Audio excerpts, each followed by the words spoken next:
Okay, all right. So hi, I'm Francine, and here I am at my mom and dad's house, and we're going to do something that we do every Christmas, and that's make a ton of fudge.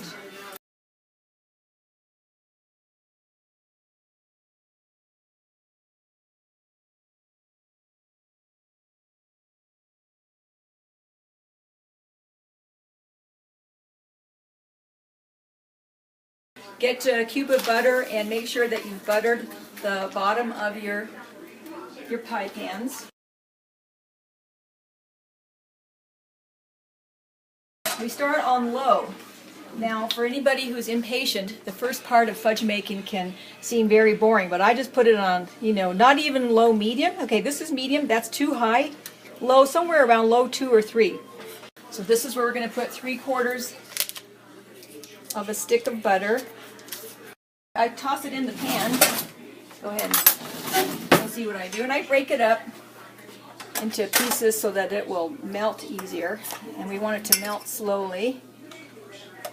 Okay, so if you look in here, I cut up the butter into smaller chunks so it makes it easier to melt. And I just pour the milk in there. I don't put the sugar in yet because I want that butter to melt first. So it's going to take a while because it's on low heat, but this is where I don't want to scorch the milk.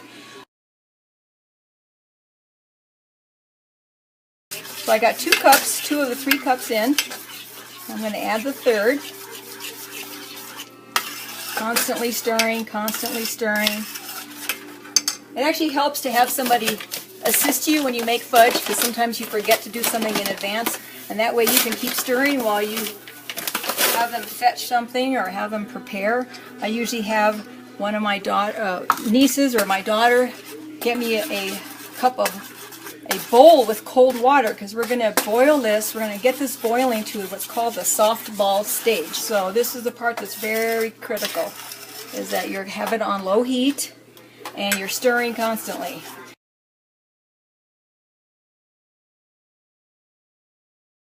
Okay, so we're getting to now a critical stage.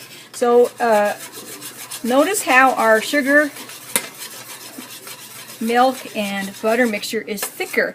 And as I stir, I don't know if you notice, but notice how these little bubbles pop out? The little bubbles are popping out. We're getting very close to the boil stage.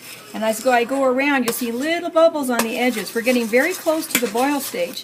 Now, because I knew we were getting close to the boil stage, we're not quite there.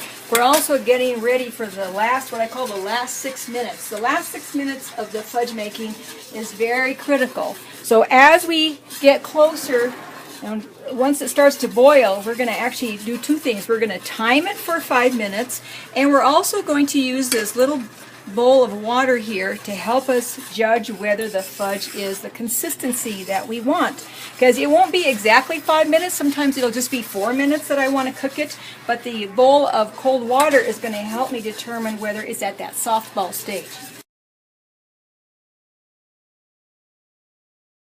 Alright, now we are starting to boil. Look at this. I'm not stirring, but now this is boiling.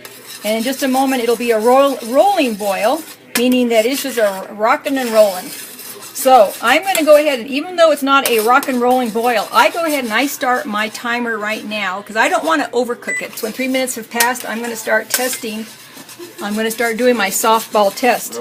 Now, I know my fudge is not ready, but I'm going to show you what a softball stage looks like, or what it doesn't look like. I drop a drop into the bowl. If I push this ball around, it kind of breaks up.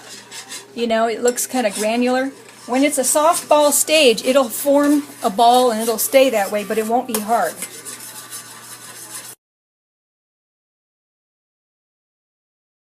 We're at 1 minute 42, so we're very close to being done. Look at this beautiful, beautiful candy. By the way, this is super, super hot. Do not be tempted to put the spoon in your mouth or to put your finger in here. This is very, very hot.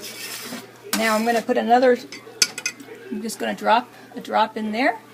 And notice, look at this. See how it just formed and held its shape? You see that? Looks like, ooh, I love that. So even though we are at 1 minute to go, I'm actually going to stop my boiling mixture now because I know it's going to continue to cook. And as I said before, I would rather have the fudge just a little undercooked than overcooked. We tend to put our fudge, well, first of all, we eat it right away, or sometimes we'll put it in the freezer or the refrigerator and eat it within the next 24 hours. So I'm going to go ahead and stop that now. Stop this. I'm going to remove it from the heat immediately. All right. Now, first thing I add is marshmallow cream. This is all I add, just one gigantic spoonful. I do not add the whole jar because I don't like a fudge that's too light. If you add the whole jar of marshmallow cream, the fudge to me, it looks a little brown rather than dark chocolate. Okay? Alrighty, so we've added the marshmallow cream. We took our mixture off of the heat once it reached the soft boil stage. Added the marshmallow cream and it melts very quickly. Remember, this is very hot candy mixture.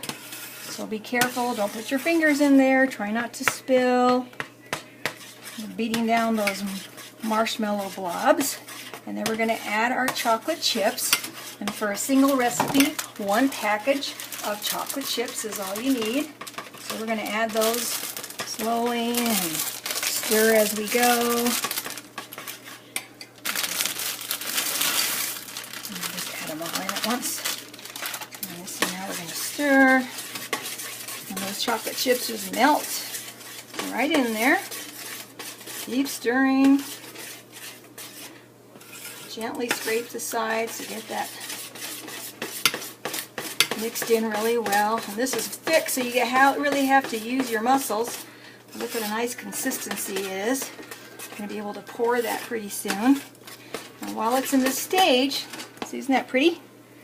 Don't forget, now is we're going to add our vanilla. So if you have a really good quality vanilla, 1 teaspoon of vanilla is all you're going to need. So this vanilla is okay. I'm not crazy about it, but that's all my mom has. So I'm going to add like 1.5 teaspoons because I think it could use a little bit more vanilla flavor to it. But if you have a good Madagascar vanilla, 1 teaspoon is all you're going to need. Mix that in. See how pretty this glossy fudge looks? Look at that. Beautiful glossy fudge. Now sometimes you'll get a little separation of the oil and the fudge and it'll be kind of even look greasy. Just keep mixing it and you'll mix it right in.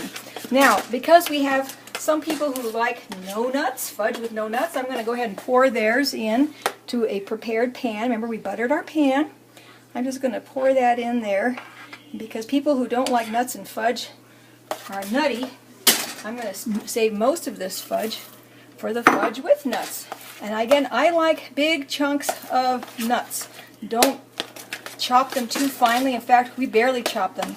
Sometimes I'll leave most of the walnuts as halves. Alright, and now we're going to quickly pour it into the other pan. And there you go. It should pour nice and smooth like this, and just mush it around with your spoon. And in the meantime, we have 2 delicious plates of fudge. I have it sitting in the cold water because the fudge is still cooking and we don't want the edges like here or the bottom part to cook too much. We don't want it to get too hard. So I just make sure that we got some cold water that's floating underneath there. And we're going to let it sit here for about 30 minutes in the cold water. And once it starts to cool, then we'll actually go ahead and score it and cut it. You can make them whatever size you want, but I like small squares. Makes us feel like we're having just a little bit of fudge instead of a lot of fudge.